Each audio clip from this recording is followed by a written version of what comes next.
The mother has spoken of Savitri as a supreme revelation. As such, it belongs to the class of poems known as revelatory.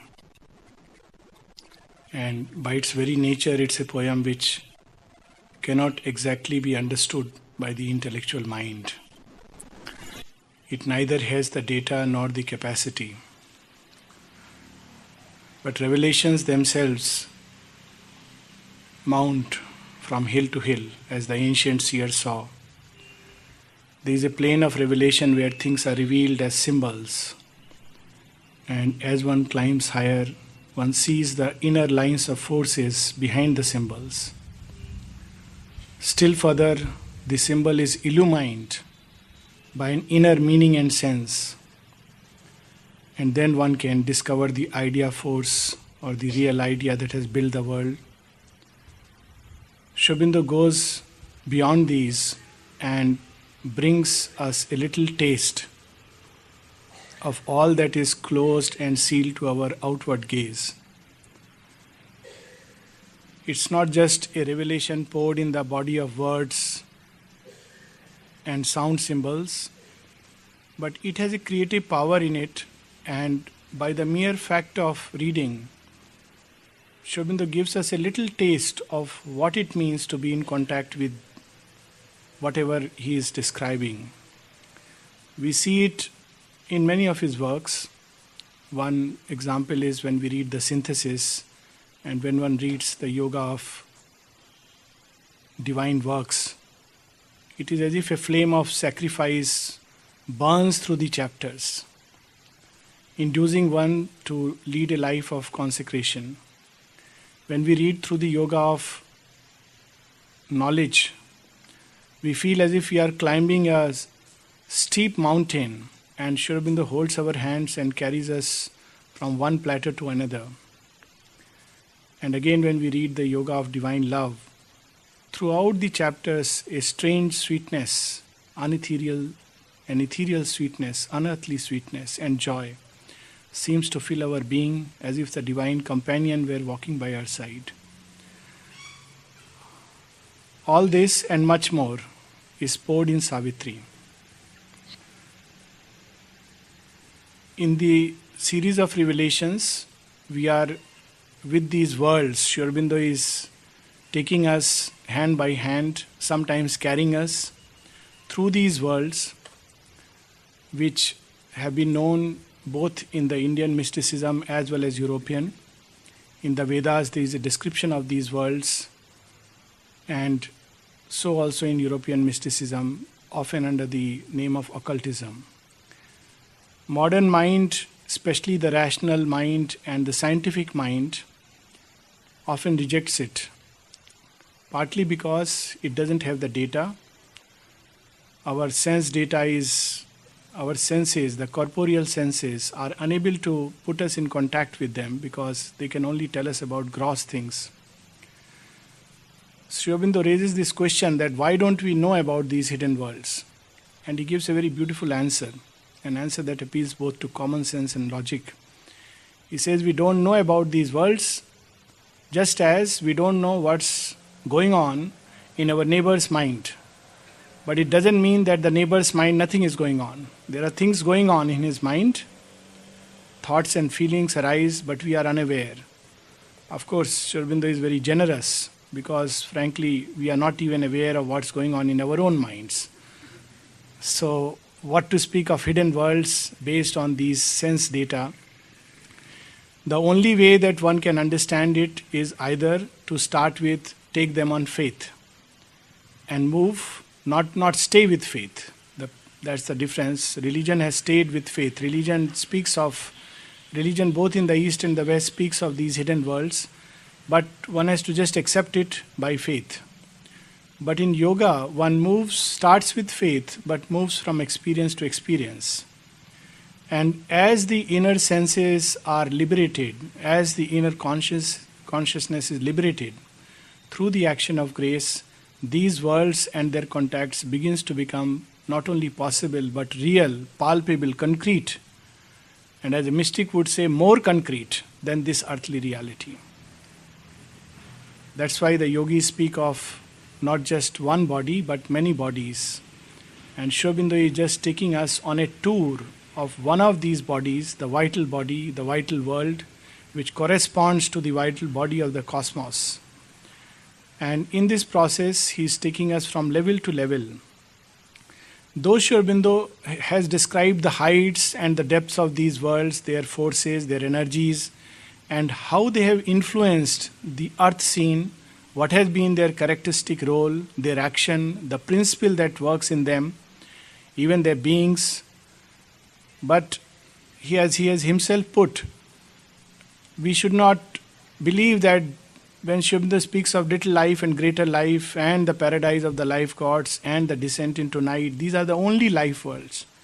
Each of these worlds divides into several subworlds. In fact, it's quite possible that if one entered the life world, one would end up discovering thousands of just life worlds. And that's why mystic literature has often spoken of not just 1, 2, 3, but many worlds. But they are built on a certain plan. And that plan, Aurobindo reveals to us, is the 3 lower worlds of matter, life and mind, and the 3 higher worlds, the Satlok, the Tapolok, the Anandlok, and a link, the supramental. While Aurobindo describes this, he also reveals to us the mystery of these fallen worlds. These worlds have originated from the one, and therefore each world picks up one aspect of the one, and that becomes its predominant principle, and everything else is subordinated to that. Therefore, these are typal worlds. There are only 2 planes where one discovers the complete truth. One, revealed completely above in the Supreme, and below in the depths of matter, because all energies, all powers, all forces find their entry into this earth. And through the evolutionary process, they are being revealed step by step. All other worlds are typal worlds. In the world of life, the principle is desire, and forms there are subservient to desire, meaning thereby what one desires, that assumes a form. That is almost like an instant action of the energy of this world. Unlike the world of matter, and one would wonder, oh, it's so nice, what one desires immediately that builds a form. But as Aurobindo would reveal to us, that this is not what we are really seeking. And yet this world has its own place in this great and perilous and beautiful and dangerous and charming journey. In traditional yoga, as we have known in the last 1,000 years, one doesn't speak of these worlds. The reason is, if moksha, nirvana, or simply self-realization of the Advaitin kind is the goal, then really speaking there is no need to speak about them. All that one does is to just dismiss the whole affair as the complex leela of the world which none can understand. In a sense, it's true. And if the goal is simply to escape from the lines of nature, then one should just find the shortest route from any door. It doesn't matter, any door or any window. And one need not understand the whole affair.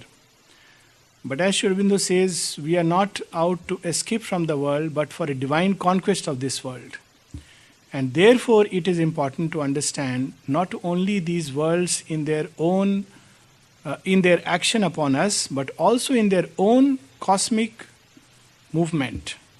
It's important also in ordinary life. Why yoga? Because so much happens within us which is the result of a subtle transaction, as Aurobindo says, an inner commerce.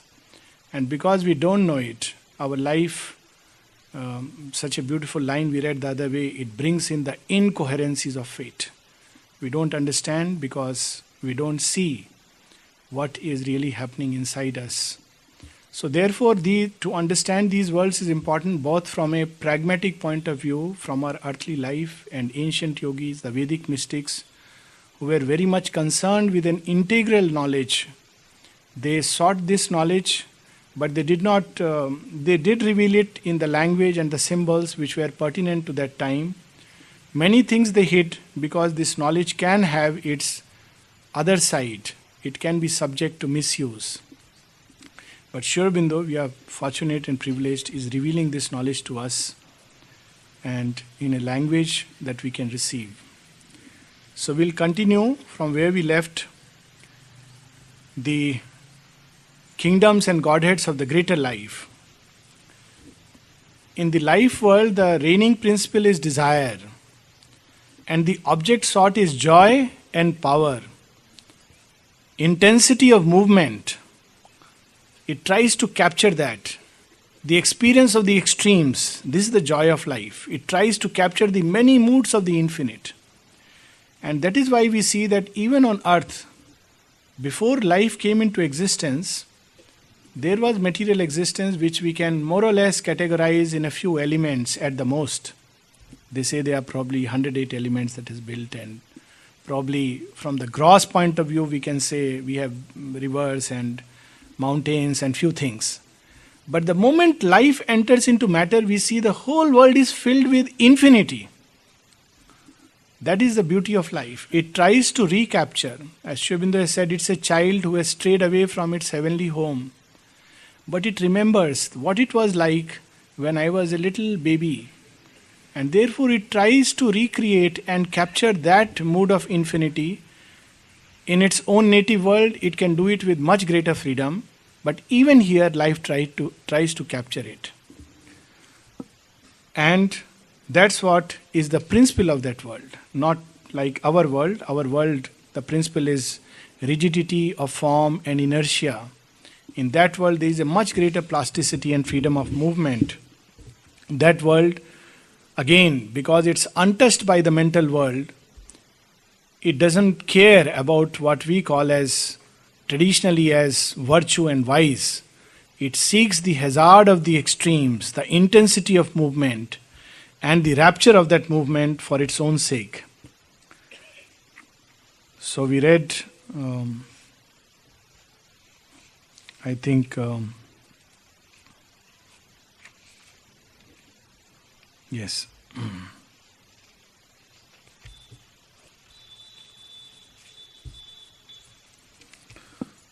We had read about just a couple of lines from yesterday, page 184. It's a beautiful line, line 404. This was transition line and starting point. A first immigration into heavenliness for all who cross into that brilliant sphere. These are the kingsmen of our earthly race. This region borders on our mortal state. As we enter into this zone of greater life, the drab pull of the earth, the sense of mortality begins to fade behind, and we begin to breathe a freer and vaster air. So this is the first immigration line, not the last. There will be many checkposts and many checkpoints Sri Aurobindo will reveal to us. But this is the first immigration when we begin to feel an unearthly sense and force move us. And then on the next page we read these lines, that how these worlds are concerned essentially with power and joy and the expansion and the intensity. And this power and joy, this sense of expansion and intensity can be used either by the forces of evil on the lower side or the forces of good. And Sri Aurobindo says in this yoga, this too, this part, this world too must be conquered and placed at the feet of the divine for his use. Now here we have on page 185, line 436, we had read it yesterday. Whether for heaven or hell, they must wage war. Warriors of good, they serve a shining cause, or are evil's soldiers in the pay of sin. For evil and good an equal tenure keep, wherever knowledge is ignorance's twin. All powers of life towards their Godhead tend. So in these worlds, knowledge walks hand by hand with ignorance. That is why these worlds are called as fallen worlds. The worlds of the mind try to recreate the total knowledge, but by piecing up things together. And the worlds of life tries to recreate that original consciousness, its power, its joy, again by capturing the many moods, but each mood is unique in its own right. It's not harmonized as in the one divine. In the one divine, all these moods are harmonized. Sweetness is one with strength. But here, sweetness touches its own absolute, strength its own absolute. So these are worlds where each power and potentiality tries to touch its own absolute but isolate it from the rest. So we have these few lines below on on the same page, 448, line 448, 449 rather. Her worshippers proclaim her sacred right. A red, tired falsehood they revere, worship the shadow of a crooked god, admit the black idea that twists the brain, or lie with the harlot power that slays the soul. A mastering virtue statuesques the pose, or a titan passion goads to a proud unrest. At wisdom's altar they are kings and priests, or their life is sacrifice to an idol of power. And many myths and legends, especially the epics, are built around this world. The whole heroic age of mankind is about these worlds, where each character tries to reach his own peak. Any quality tries to reach its own peak. We have so many stories which have tried to capture something of this world. One story which comes instantly to mind. Yesterday we of course spoke of some of the stories. One of the stories where there is a king Shivi, who in generosity goes to a point where he says, take my entire flesh, but I want to save this little dove because he has come under my shelter. So when it comes to nobility and sacrifice, they can go to any extent. When it comes to war and even laying one's life for the sake of something which one is convinced about, it can go to any extent. So this is the greater life, not a life of daily cares and worries, our little wants and little hopes, our little anxieties and fears, but a life where there is a larger movement. So we find in the next page 186 from the top, a charm and greatness locked in every hour awakes the joy which sleeps in all things made, a mighty victory or a mighty fall. When Sri Aurobindo speaks in the essays on the Gita, he says when Arjuna asks that what should I do, should I fight or not fight? So immediately the very first answer of Sri Krishna uplifts him beyond his little thinking, his little way of looking at little things. And immediately he is reminded of a greater plane from which he is born. And Sri Aurobindo puts it very beautifully, answer of a hero to a hero. Either conquer mightily or fall nobly. It doesn't matter. Either ways, the gates of heaven are open to you. Either conquer and enjoy this kingdom, or die fighting a great battle, and both are worthwhile causes. In this kingdom of greater life, we have this kind of an approach, a mighty victory or a mighty fall, a throne in heaven or a pit in hell. It is not afraid of going down even into the pit of hell, if that be necessary. The dual energy they have justified and marked their souls with a tremendous seal. Whatever fate may do to them, they have earned. Now, see, Sri Aurobindo brings us in such a touch with these worlds. He gives us a little taste of this world and inspires us to live this greater life. Whatever fate may do to them, they have earned. Not like little weaklings who are always afraid of what fate may bring to us. In that world, one says, who cares? One lives the life one is born to live. Something they have done, something they have been, they live. Look at the line. Something they have done, something they have been, they live. Their matter is soul's result, and not its cause. In a contrary balance to earth's truth of things, the gross weighs less, the subtle counts for more. On inner values hangs the outer plan. Our life hangs on outer values. If somebody meets with a tragic fate, one says, oh, it was very unfortunate. In that world, that is not the value. One may live 100 years, 200 years, but a worthless life. From the point of view of the greater life, it's meaningless. But an Abhimanyu dying at the age of 16, fighting a valiant battle, falling nobly is what counts. So beings of this world feel and think like that, because that is the characteristic energy. And this is what will explain many things which appear contradictory to our eye. That of all the people during the Second World War, Aurobindo and the mother are speaking of who could be a great instrument, and they pick up Winston Churchill. If one looks at from the pure outer point of view, he is neither a very devoutly religious man as far as we know. He has certain habits and tendencies which many people would not regard as very virtuous. And yet, he has a tremendous life energy. And it is this, in fact, in one of the places Aurobindo says that it is this tremendous and abundant life energy which often flows in wrong channel and people call it vice. So there are two kinds of vices. One is there are beings born from this greater plane. And we spoke of this story of Hanuman.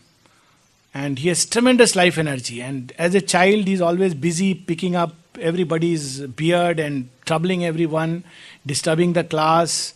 And often the teachers have to tell him, you stay out because other monkeys cannot study in your presence.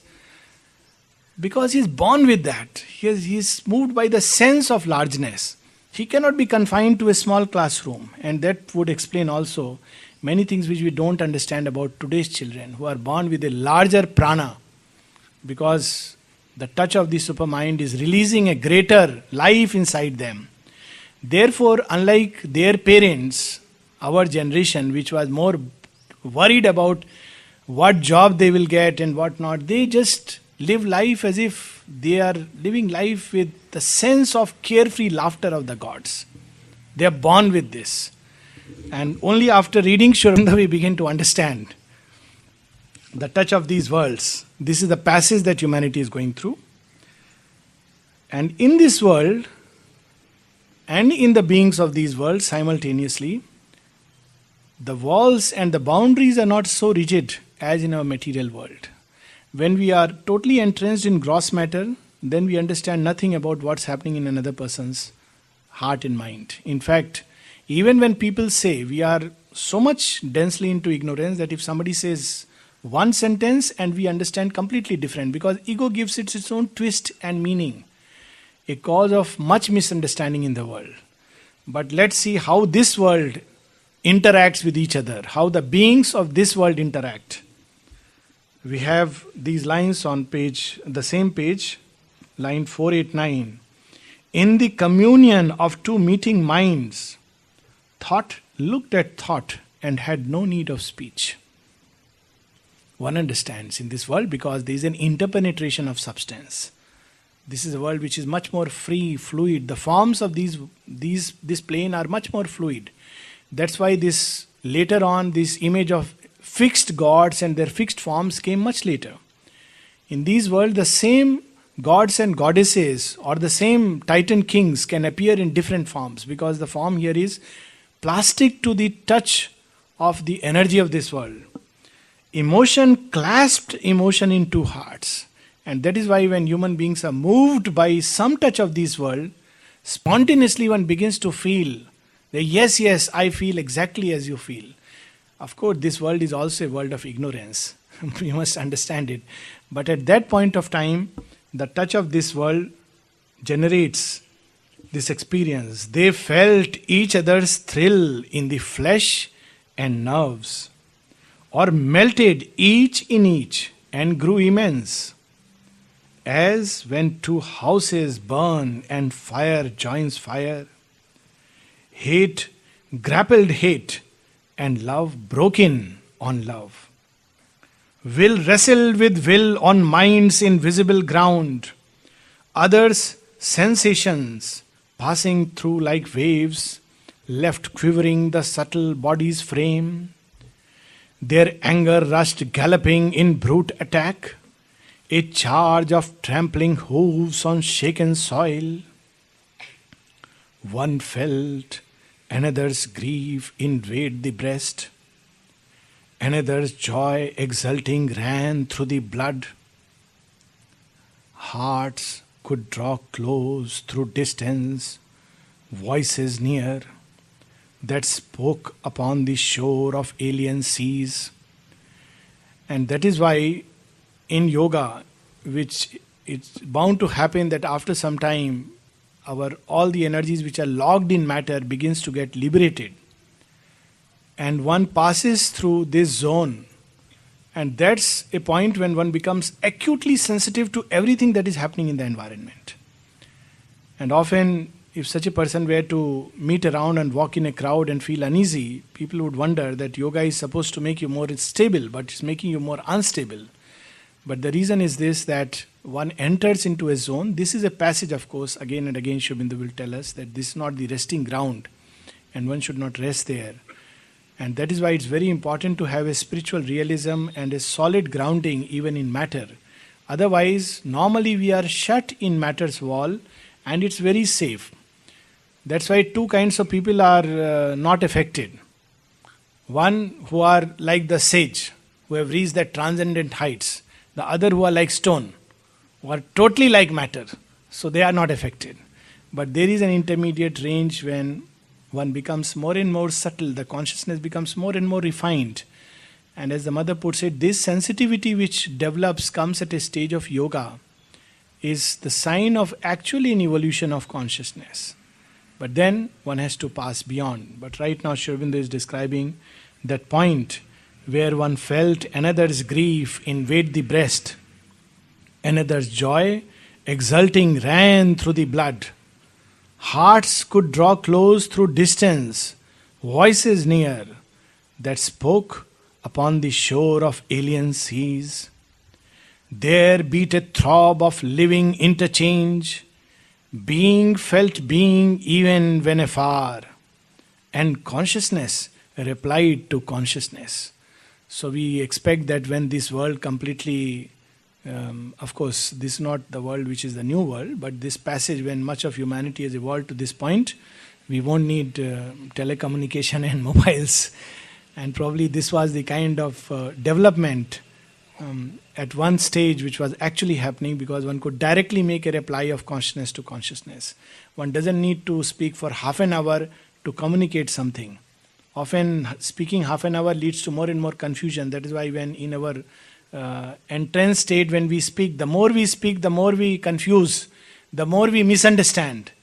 And Aurobindo is giving us a key, a master key, that well, if we try to understand, feel things from this greater life, things can be a little more simpler. And consciousness replied to consciousness. And yet, there is a yet.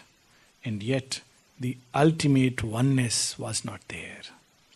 This is still a world of ignorance, a world of division. There was a separateness of soul from soul. An inner wall of silence could be built. An armor of conscious might protect and shield. So Aurobindo is even telling us now the secret that how to really work out when we are in this phase of extreme sensitivity, which sometimes comes as our consciousness becomes refined, subtle, and begins to enter and receive some touch of these worlds. He says we can build an armor of silence and safety. An inner wall of silence could be built, an armor of conscious might protect and shield. The being could be closed in and solitary. One could remain apart in self alone.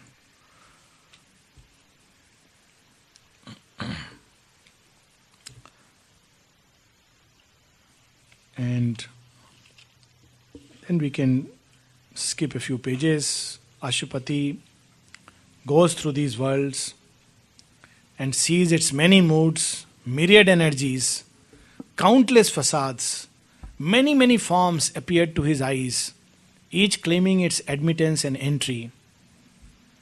So he passes through page 191, 654, a witness overmastered by his scene. This world is captivating, and as we were sharing this yesterday, that there are many souls which can get trapped in this world. In yoga, these are mid-worlds, they are dangerous worlds because their charm can be so alluring, they can almost manufacture anything. One desires for Krishna and Krishna is there in front of the eyes. And it's so difficult unless one has the right inner discrimination or a conscious surrender to the divine, one can easily get misled. There's a little story I heard when someone wanted to give talks on the life divine, another dangerous profession to give talks. And he asked the mother for permission, and the mother would not reply anything. And he waited for some time, and then suddenly he had a revelation. He saw Krishna before him, and Krishna said, yes, of course you can. Something to the effect that you can go ahead and give talks. So he wrote that, I have already received Sri Krishna's Adesh, and I am going to give talks. So the mother wired, it's not Krishna you have seen. You have seen a hostile force assuming the form of Krishna. They could know all this sitting there. But of course, each one's journey, the person didn't understand, didn't get the message. Went on to give one talk, another talk, a few talks, till finally he had to just shut up and learn all that he spoke himself. So this is the kind of risk in these worlds, and we all have encountered, I am sure, people, I have seen quite a few, who keep having visions by the dozens, from morning to evening, every possible god they have seen. And it doesn't make any change in their life except sometimes to puff up the vanity, because these are the worlds where desire rules. And that's why it's so necessary to purify. It's very good if for a long time one doesn't see the divine, because it means the divine has taken our consecration seriously. Otherwise, one is caught in these vital worlds without any purification, and one starts seeing things and one can easily get lost. And therefore he allows this desire, as we will see later, it changes into an anguish, and at its height it becomes a sob of suffering and yearning, as we find in the instance of some mystics like Mira. These are the peaks of these greater kingdoms. And then he says, now, child soul, you are ready to graduate into adulthood. But as we enter into yoga and we start from third day, fourth day, start seeing things, we must be doubly careful, triply careful. So here Ashupati describes a witness overmastered by his scene. He admired her splendid front of pomp and play. Very charming they are. And the marvels of a rich and delicate craft. If they create a Krishna in front, you can't just disbelieve that it is not the real Krishna, because every detail is there, including the 7 things in the basuri, and even the feet are like that, and even the fluting can be heard. So these worlds can create that kind of thing. And thrilled to the insistence of her cry, impassioned he bore the sorceries of her might. That's why one of the safety Sri Aurobindo gives us is, do not take the bhoga of the experience. Do not start enjoying, I experienced this, I saw this, I heard this, and worst of all, start narrating to everyone. One learns it after with much pain sometimes. These are not things to be spoken of. Just wait. The rishis knew how to wait and let revelation mount upon revelation. And that is why this one word, beautiful word, pregnant with so many meanings. Of course, Vladimir would be much better qualified to speak about it.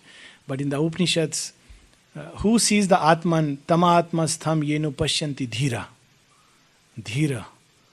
One who knows to wait, who is patient, persevering. All these shades of meaning are captured. Who is stable, comes in this one word.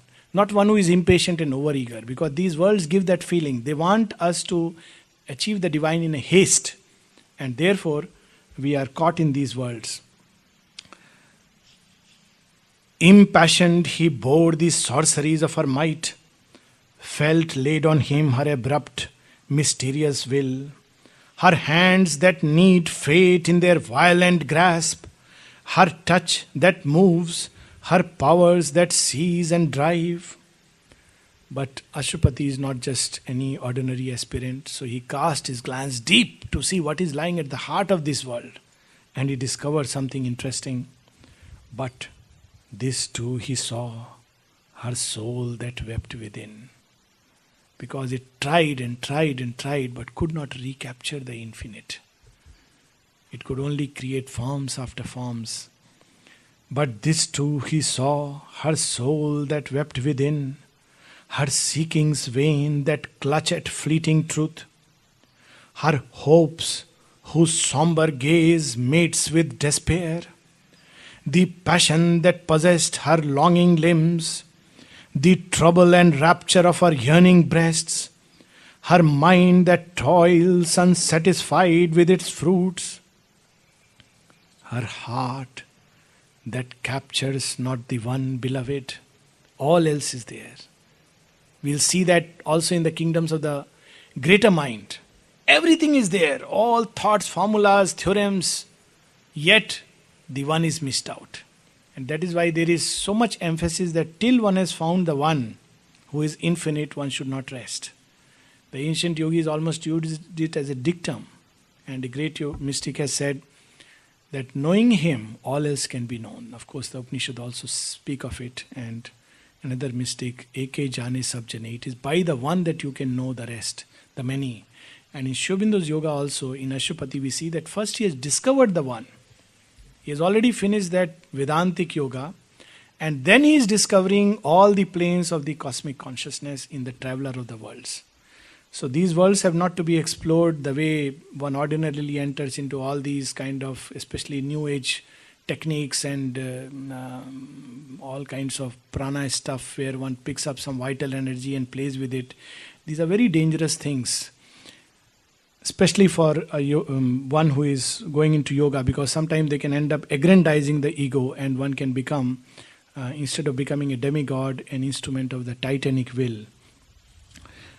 Her seekings vain that clutch at fleeting truth, her hopes whose somber gaze mates with despair, the passion that possessed her longing limbs, the trouble and rapture of her yearning breasts, her mind that toils unsatisfied with its fruits, her heart that captures not the one beloved. Always he met a veiled and seeking force, an exiled goddess building mimic heavens. As he moved, it said, here is heaven. But as he went, something was still missing. Something was still missing. This is the kind of heavens with which Vishwamitra once built for Trishanku. When he could not get into the real heaven, Vishwamitra had tremendous power. He said, don't worry, I'll build a heaven for you. So with the power of his tapasya, he could build such heaven. And there are many such heavens which are annexes of the real worlds. Some of them created by our own thoughts and feelings. And it's so easy to get locked there. So Aurobindo is telling us, always he met a veiled and seeking force. It's only the sincerity of aspiration that can save us from all this. That's why Mother says sincerity is the key to the divine doors.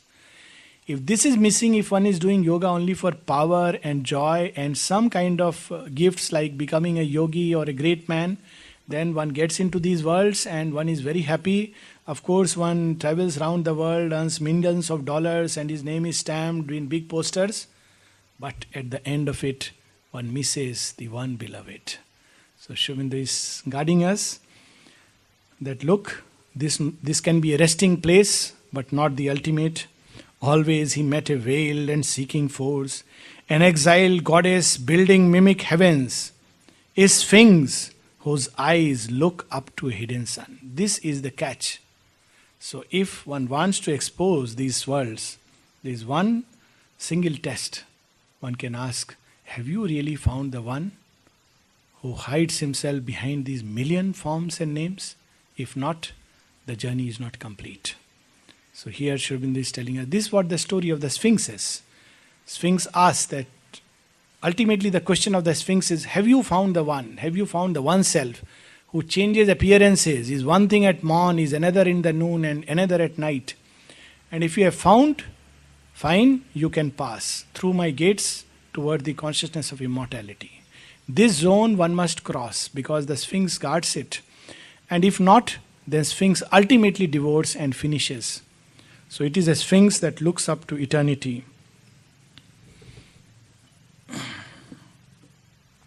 And the same truth on page 193, next page, or next to next page, line 715, Sri Aurobindo describes, reveals inner mazes of approach and of retreat. The more one enters into it, like some of those auto and taxi drivers, now of course thankfully things are better, but sometimes it was amazing that it's like, to take an analogy, if somebody by chance got down at Auroville Information Center and said, I want to go to Matri Mandir. It's walking distance. And if those old time auto rickshaw fellows, if one got into it, is I'll take you. And you didn't know the way. And he took you all around Auroville, all around Pondicherry. It's just coming, sir, it's just coming, next turn. And you realize ultimately that he brings you after 1 hour, and of course he at least brings you. But in these worlds, it keeps retreating. In her mazes of approach and of retreat, to every side she draws him and repels, but drawn too near, escapes from his embrace. And that is why Sri Aurobindo says in this yoga, the first step is to bring out the psychic. It only has the soul discrimination. All other parts, if this yoga is done by the power of the mind or the vital, this is what happens. And he says in one of his letters that one can luxuriate in experiences, one can have illuminations in the mind, one can luxuriate in siddhis of the vital, and even have astounding, remarkable siddhis in the physical. And yet, if the secret soul, the inmost soul, the psychic being has not come out, nothing worthwhile, nothing genuine has been done. So that is the safety, because otherwise in this world, if one is caught, all ways she leads him, but no way is sure.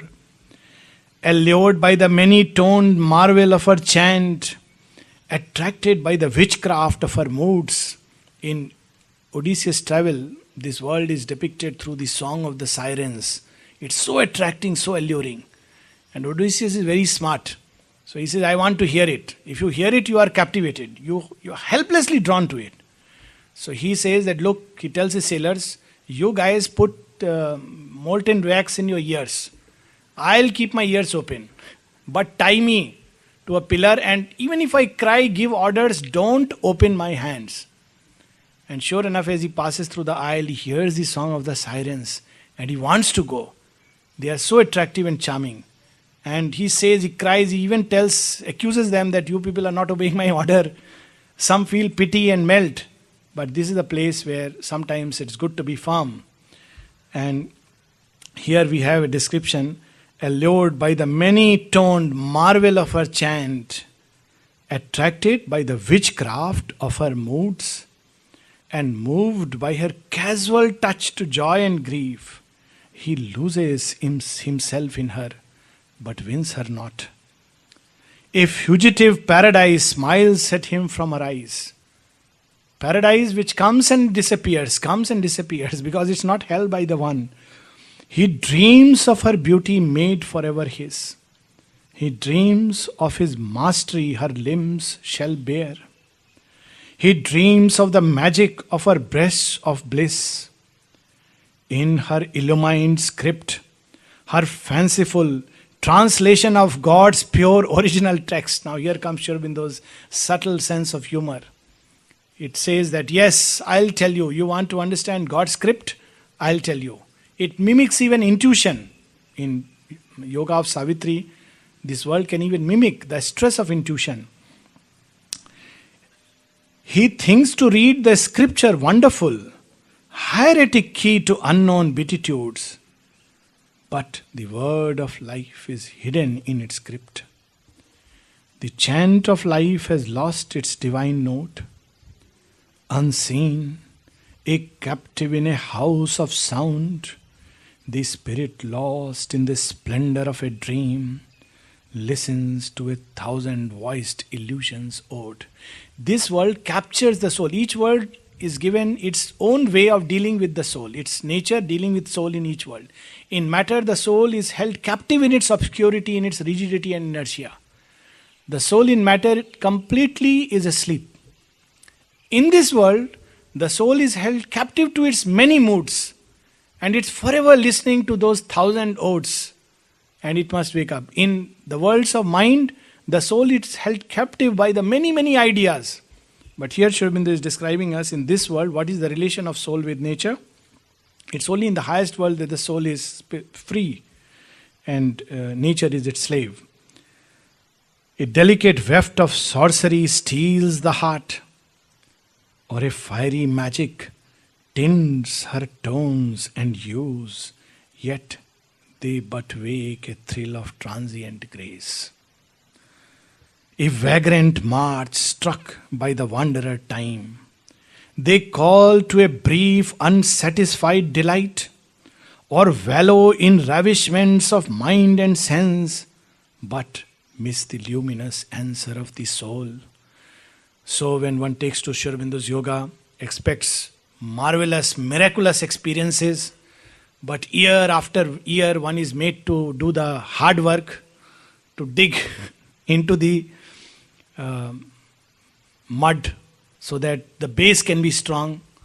And that time somebody comes, what are you doing here? 15 years, what have you experienced?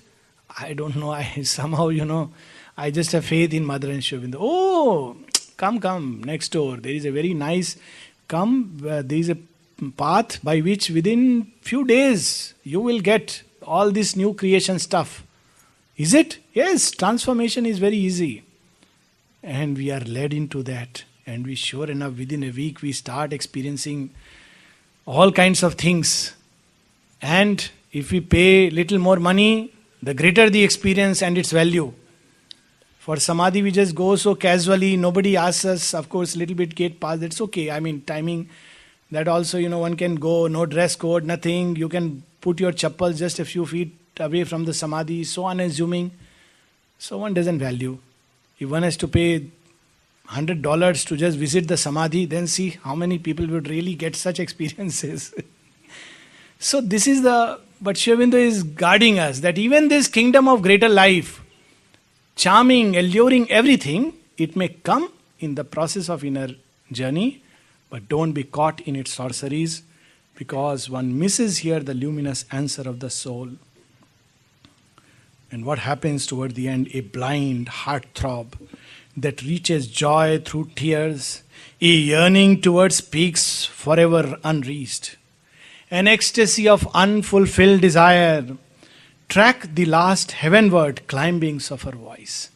So there are mystics who have risen through the vital, and they are sincere. So toward these heights when they go, they begin to yearn with a deep passion and sorrow.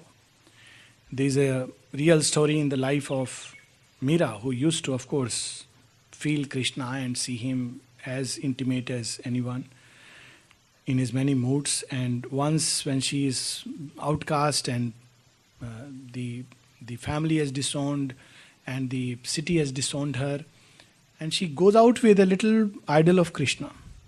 And one night, as the story goes, that idol is stolen. Perhaps on the very first night she slept. And she laments and cries, this was my only thing which I held, and you have taken even this away. So Krishna says, oh, this is the only thing?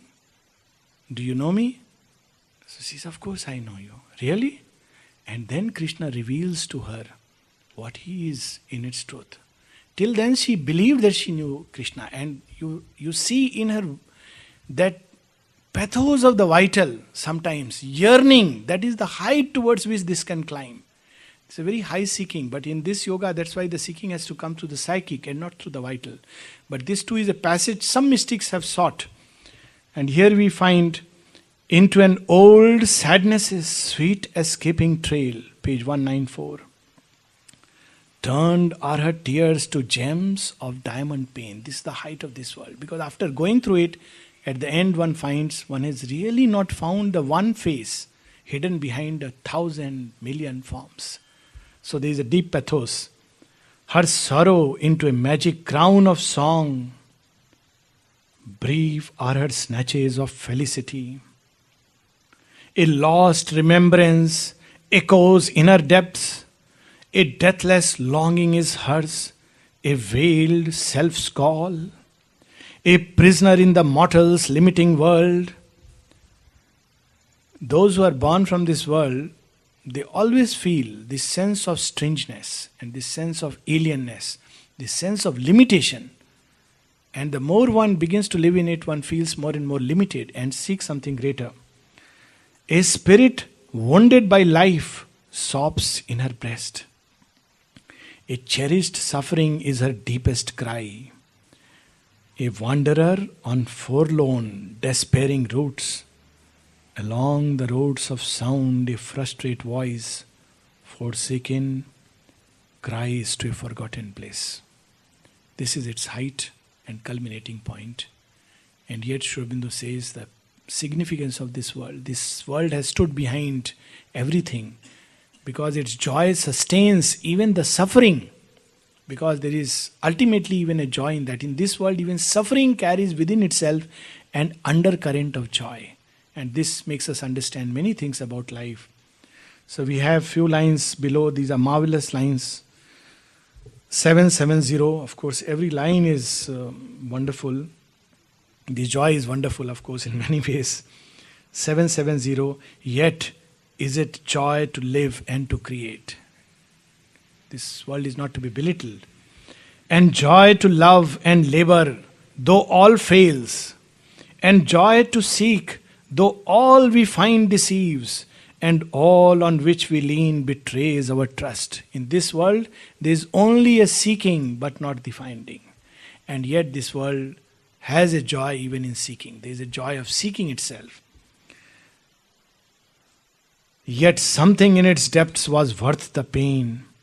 A passionate memory haunts with ecstasy's fire. Even grief has joy hidden beneath its roots, for nothing is truly vain the one has made. In our defeated hearts, God's strength survives. And victory's star still lights our desperate road.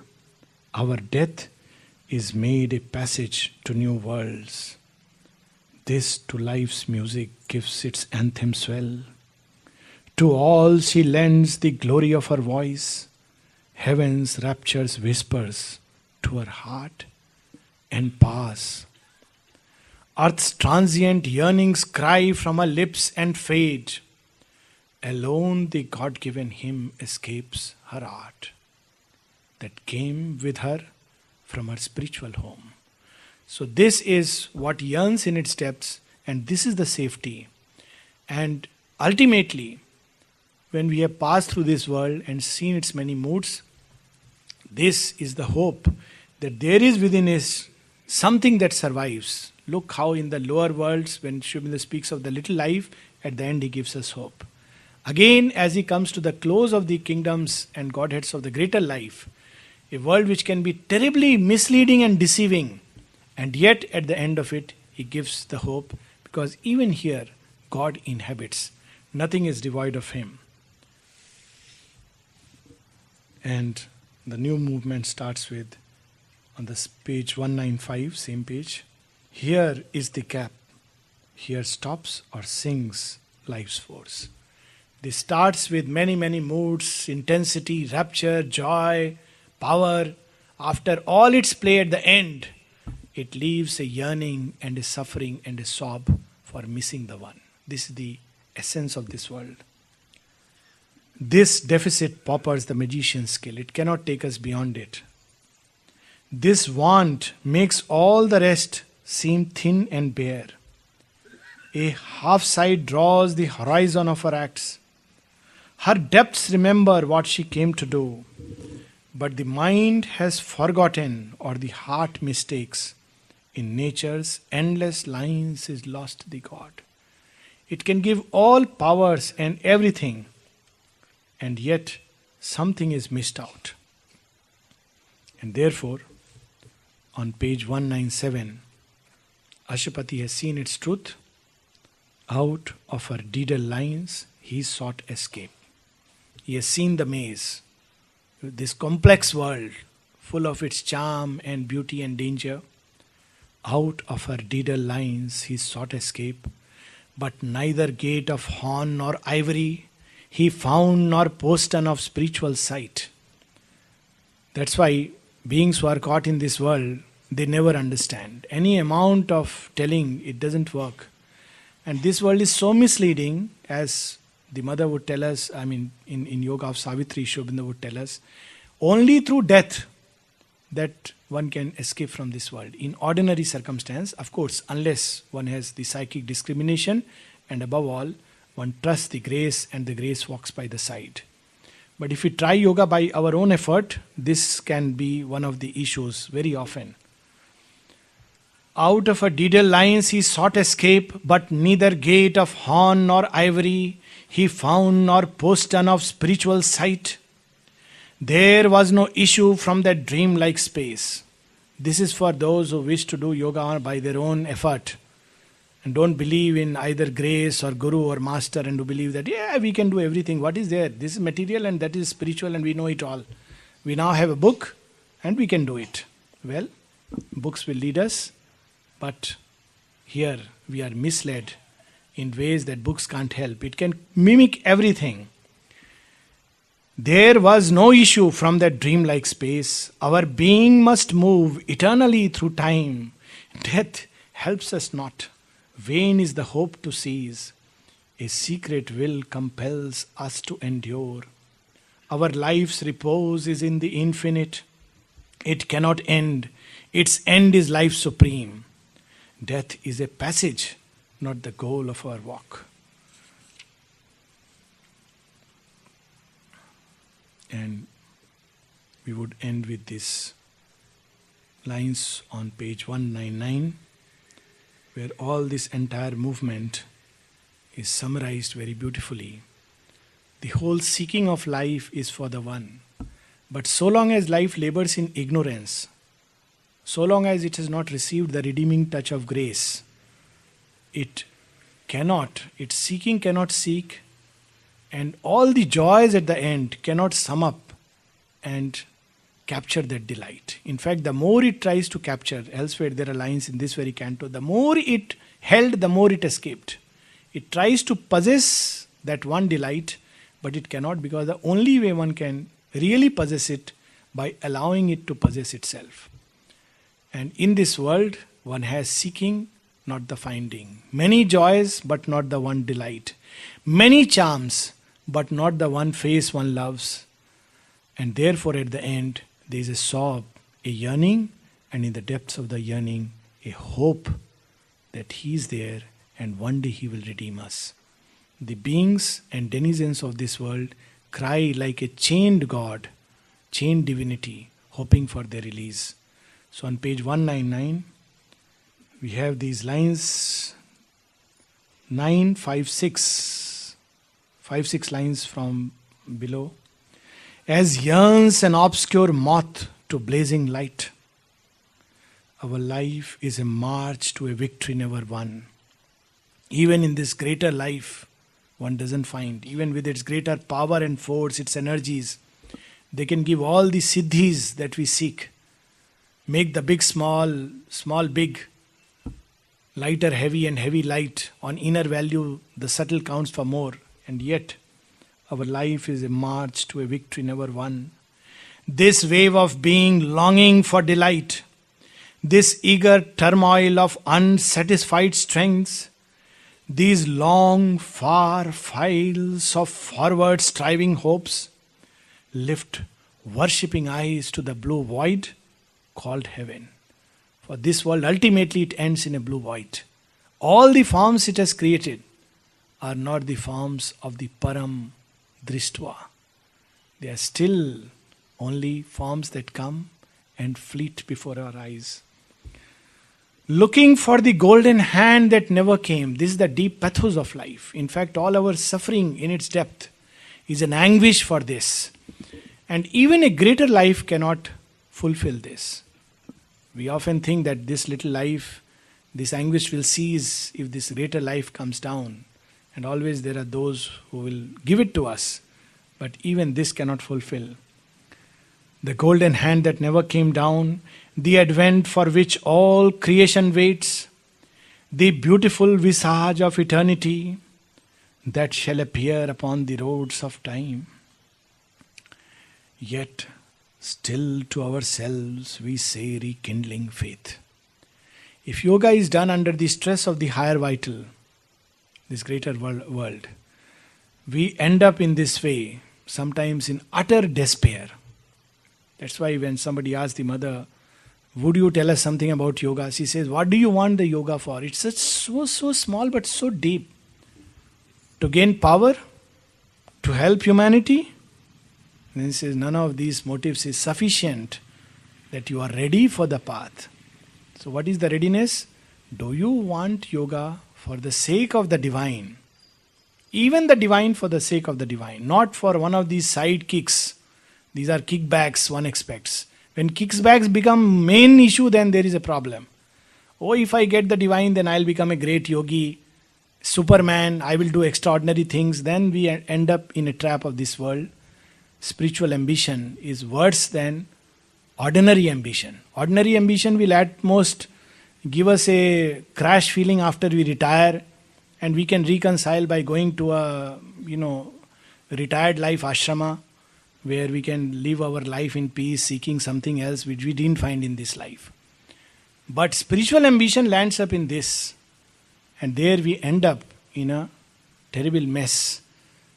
And yet something in us, the strength of God, survives as faith. And what does it say? Yet still to ourselves we say rekindling faith, because within us there is that little spark. Oh, surely one day he shall come to our cry. These are beautiful lines, and we'll end with this. Oh, surely one day he shall come to our cry. One day he shall create our life anew and utter the magic formula of peace and bring perfection to the scheme of things. This is the throb and anguish of this world. To bring that. And this is what we must ultimately receive from this world and pass. This faith that he is there and he will bring perfection to the scheme of things. One day he shall descend to life and earth, leaving the secrecy of the eternal doors, into a world that cries to him for help, and bring the truth that sets the spirit free. The joy that is the baptism of the soul, not the joy dependent on any external charm, any external form, any experience outside, but a joy that is natural, as they say, Swanta Sukhai, in the self, Atmarati. That joy which is the very nature of the self. The joy that is the baptism of the soul. It doesn't have to seek it in this or that experience. The strength that is the outstretched arm of love. Not love that is weak, incapable, not love that is only sweetness, but love that is strong to rescue us out of the bonds of ignorance. That love one doesn't find in this. That love can only come from the heights. But the problem is we don't recognize that love, because when it pulls us out of all this maze, we cry, what kind, how cruel are you? What a torturing hand is this, which is taking away from me all that I cherish and desire. This world, on the contrary, whatever we cherish and desire, it presents to us. And we like this kind of God. So we like a God who is more like a being of the greater life, who fulfills our desire, and everything that we desire he presents to us. And if he can present us with quickness, from house to wealth to health, we like that God. but not that love which is not that love whose arm is strength, which pulls us out of ignorance, sometimes with firm arms, taking away all that we cherish and hope and desire. We don't like that God. But here, something in us cries for that. The strength that is the outstretched arm of love. One day he shall lift his beauty's dreadful veil. He has deliberately worn this dreadful veil, this little life, this darkness, this obscurity. Because, or even sometimes a beautiful spell. But all this because of a great purpose that it serves. One day he will lift it. One day he shall lift his beauty's dreadful veil, impose delight on the world's beating heart, and bear his secret body of light and bliss. But now we strain to reach an unknown goal. In this world, one strains. There is no end of seeking and of birth. There is no end of dying and return. The life that wins its aim asks greater aims. The life that fails and dies must live again. It is there in life because there is a joy in everything. And this cannot cease till it has found the one. This, at the end of all these worlds, Sri Aurobindo will reveal to us the hope. He rekindles hope and faith and shows us the meaning and purpose of the journey. The life that wins its aim asks greater aims. The life that fails and dies must live again. Till it has found itself, it cannot cease. All must be done for which life and death were made. I think we will stop here, and in February we will continue with Mother holding us in her arms of love and strength. We will descend into the night. Thank you.